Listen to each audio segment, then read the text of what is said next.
নমস্কাৰ বন্ধুসকল, শ্ৰীমন্ত শংকৰদেৱ বিদ্যালয় কাকি 2ত 2024 চনৰ 12 নৱেম্বৰ তাৰিখে ইয়াত শিশু দিৱস উদযাপন কৰা হৈছিলে।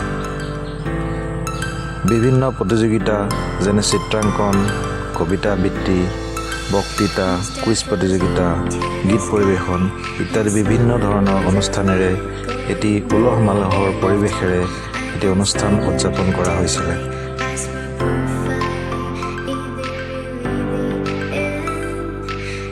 আহকচোন তেন্তে আমি সকলোৱে মিলি ভিডিঅ'টো উপভোগ কৰোঁ।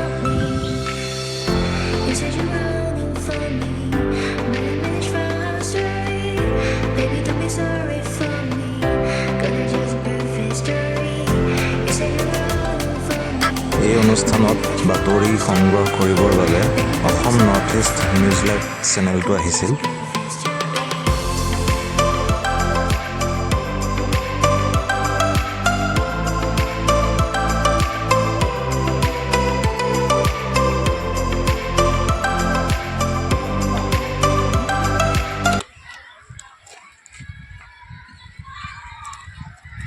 নমস্কাৰ, আপোনালোকে চাই আছে Assam north east news live আৰু মই কস্তুৰিমা আহি আজি উপস্থিত হৈছোহি হোজাই জিলাৰ লংকাৰ 2 নং কাকিৰ শ্ৰীমন্ত শংকৰদেৱ বিদ্যালয়।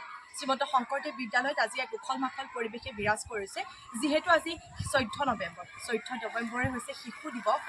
নেহেৰু খুৰাৰ আজি জন্মদিন, সকলোৰে পৰিচিত আজি এটা দিন, আৰু সেই দিনটোক লৈ পেলাই আজি সমগ্ৰ দেশজুৰি এক উখল মাখল পৰিৱেশে বিৰাজ কৰিছে। সকলো শিশুৰ মন আজি উখল মাখল হৈ আছে, আৰু শ্ৰীমন্ত শংকৰদেৱ বিদ্যালয় কাকি 2ৰ ছাত্ৰ ছাত্ৰীসকলেও আজি সেই পৰিৱেশতে আছে। আহক আমি তেওঁলোকৰ লগত আপোনালোকক চিনাকি কৰিম, লগতে আমাৰ যিসকল শিক্ষক শিক্ষয়িত্ৰী আছে ছাৰ বাইদেউ, তেওঁলোকৰ লগত আমি কথা পাতিম, চিনাকি। আজি আমাৰ বাবে এটা আনন্দৰ দিন। 14 নৱেম্বৰ আমাৰ সকলোৰে জনপ্ৰিয় প্ৰথম ভাৰতৰ প্ৰধানমন্ত্ৰী জৱাহৰলাল নেহেৰু, তেখেতৰ আজি বাৰ্থ এনিভাৰ্চাৰী হয় 14 নৱেম্বৰ। তেখেতে আমাৰ শিশুসকলক অতিকৈ মৰম কৰিছিলে। তেখেতে কৈছিলে যে শিশুসকল আমাৰ ভৱিষ্যত, আৰু শিশুসকলেও তেখেতক বহুত ভাল পাইছিলে, আৰু সেয়ে তেখেতক চাচা নেহেৰু বুলি সম্বোধন কৰিছিলে।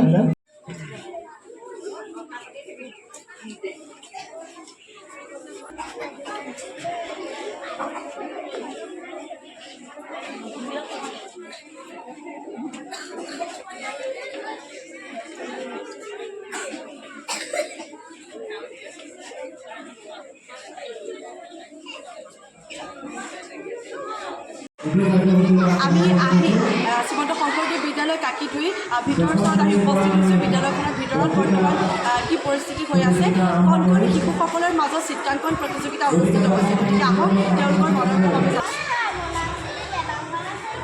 আজি যে ছবি আঁকিছা তোমালোকে, আজি কি দিৱস? 14 নৱেম্বৰ কি দিৱস? জৱাহৰলাল নেহেৰুৰ জন্মদিন, আজি শিশু দিৱস। শিশু দিৱসৰ শুভেচ্ছা জনাইছোঁ তোমালোকলৈ। ডাঙৰ মানুহ হোৱা আৰু এতিয়া ধুনীয়াকৈ ছবি আঁকা, হ'ব আঁকা। শিশুসকলৰ আজি মনত উল্লাস, গতিকে তেওঁলোকৰ লগত আমি কথা পাতিম, তেওঁলোকৰ লগত কিছুমান সৰু সৰু ধৰণৰ কথা পাতিম, আৰু আজিনো কিয় তেওঁলোকে ইমান মনত উল্লাস লৈ বিদ্যালয়লৈ বুলি আহিছে তেওঁলোকৰ পৰা জানিব আমি চেষ্টা কৰিম। পোনপ্ৰথমে আমাৰ লগত এইখন বিদ্যালয় প্ৰতিষ্ঠানলৈ পৰা থকা এগৰাকী শ্ৰদ্ধা বাইদেউ আছে। বাইদেউৰ লগত আমি কথা পাতিবলৈ প্ৰয়াস কৰিম, কাৰণ এই কণকণ অংকুৰমুকুলৰ পৰা থকা এই কণকণ শিশুসকলক আচলতে মেনেজ কৰাটো কম সাধাৰণ কথা নহয়, তেওঁলোকক আচলতে পৰিচালনা কৰাটো সাধাৰণ কথা নহয় একোগৰাকী শিক্ষক শিক্ষয়িত্ৰীৰ বাবে। আৰু বাইদেউ যিহেতু প্ৰতিষ্ঠানালয়ৰ পৰা আছে, গতিকে বাইদেউৰ লগত সেই কথাটো পাতিম। আজি শিশু দিৱস, বাইদেউৰ মনত কেনেকুৱা এটা বাতাবৰণ সৃষ্টি হৈছে? বাইদেউ কেনেকুৱা লাগিছে?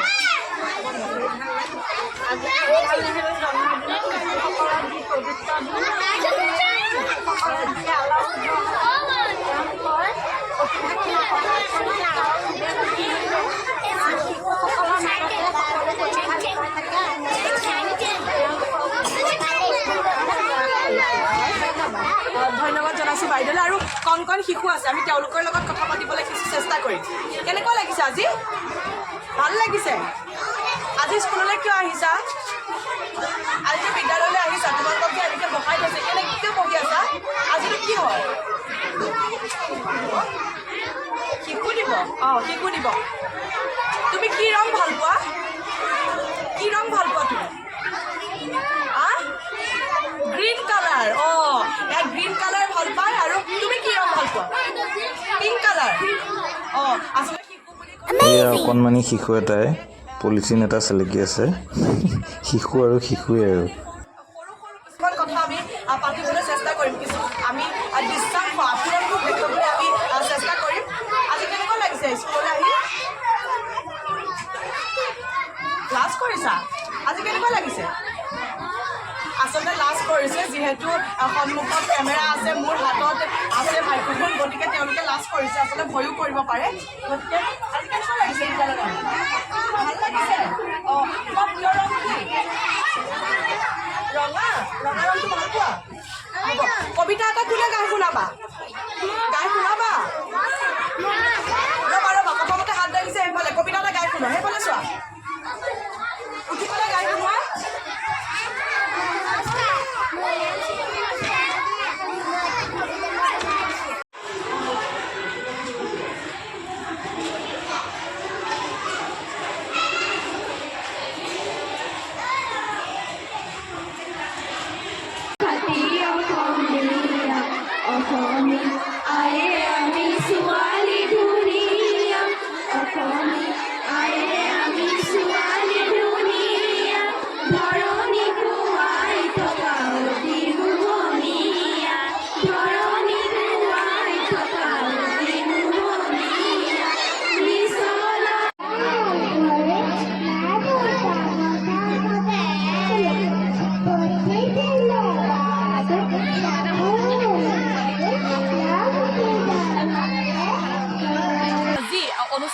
তেওঁলোকে অনুষ্ঠানসমূহ আয়োজন কৰিলে আৰু তেওঁলোকে আজি শিশু গতিকে তেওঁলোকে আঁত ধৰি যেনেধৰণে ইমান সুন্দৰকৈ অনুষ্ঠানটি তেওঁলোকে উদযাপন কৰিলে আৰু তেওঁলোকে যিসমূহ প্ৰতিভাৰে তেওঁলোকৰ নিজৰ যিসমূহ অনুষ্ঠান কৰিলে আপোনালোকে নিশ্চয় দেখি আছে আৰু আগলৈও আপোনালোকক দেখাই যাবলৈ যত্ন কৰিম এই মুহূৰ্তত শ্ৰীমন্ত শংকৰদেৱ বিদ্যালয় কাকিদুইত যিসমূহ শিক্ষক শিক্ষয়িত্ৰী আছে শ্ৰদ্ধাৰ শিক্ষক শিক্ষয়িত্ৰীসমূহ আমাৰ লগত আছে গতিকে তেওঁলোকৰ লগত কিছু কথা পাতিবলৈ আমি যত্ন কৰিম শিক্ষক শিক্ষয়িত্ৰীসকল নহ'লে আমাৰ সেই বিদ্যালয়খনৰ শিশু এটি ভৱিষ্যতটো নিৰূপণ কৰিব পৰা নাযায় গতিকে শিক্ষক শিক্ষয়িত্ৰীসকলে সকলো হয় মূল ভেটি হয় গতিকে তেওঁলোকৰ লগত আমি চিনাকি কৰাম আৰু পোনপ্ৰথমে তেওঁলোকৰ লগত কিছু কথা পাতিবলৈ আমি যত্ন কৰিম আহক ছাৰ আজি আমি আপোনালোকৰ ইয়ালৈ আহিছোঁ আৰু লগতে শিশু দিৱস উদযাপন কৰিছে আপোনালোকৰ বিদ্যালয়ত গতিকে কেনেধৰণে উদযাপন কৰিছে আৰু লগতে শিশুসকলক উদ্দেশ্যি আজি দিনটোত কিবা ক'ব নেকি জৰিয়তে মই নিউজ চেনেলৰ সমূহ পৰিয়ালক ধন্যবাদ জনাইছোঁ আমাৰ ইয়াত উপস্থিত হোৱাৰ কাৰণে আজি 14 নৱেম্বৰ শিশু দিৱস সমগ্ৰ ভাৰতবৰ্ষতে শিশু দিৱস পালন কৰা হয় আৰু আমিও প্ৰত্যেক বছৰেই আমাৰ বিদ্যালয়ৰ ছাত্ৰ ছাত্ৰীসকলক লৈ আমি উলহ মালহেৰে শিশু দিৱস পালন কৰোঁ আৰু আজি শিশুসকলৰ মাজত আমি বিভিন্ন প্ৰতিযোগিতা চলাইছোঁ চিত্ৰাংকন প্ৰতিযোগিতা আকস্মিক বক্তৃতা কুইজ কবিতা আবৃত্তি আৰু ছাত্ৰ ছাত্ৰীসকলৰ মাজত বিভিন্ন সিহঁতে গান গাইছে অগ্ৰণী ভূমিকা গ্ৰহণ কৰিছে ছাৰ বাইদেউসকলক অশেষ ধন্যবাদ আৰু আমাৰ অসম নৰ্থ ইষ্ট নিউজ লাইভৰ ফালৰ পৰা কৃতজ্ঞতা জ্ঞাপন কৰিছোঁ আৰু আমাক আজি আহি পোৱাৰ লগে লগে যিখিনি সহায় সহযোগিতা আগবঢ়ায় তাৰ বাবেও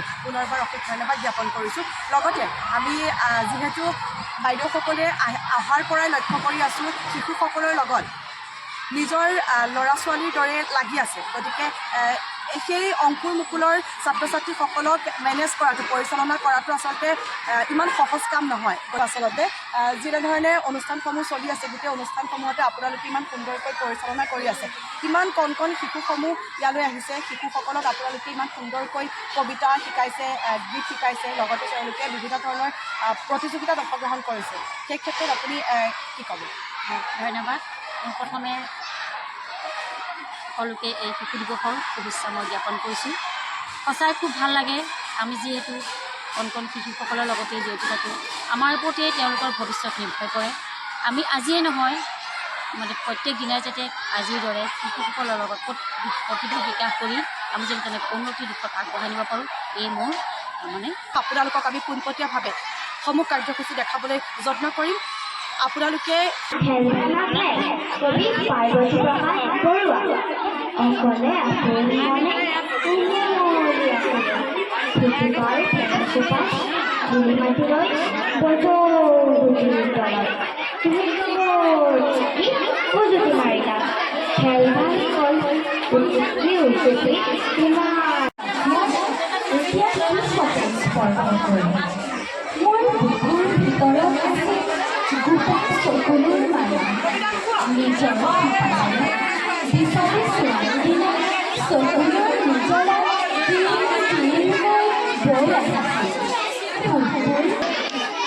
কবি ৰূপকৰ পোহৰ দিয়া আৰু পোহৰ দিয়া মনৰ আধাৰ আগৰ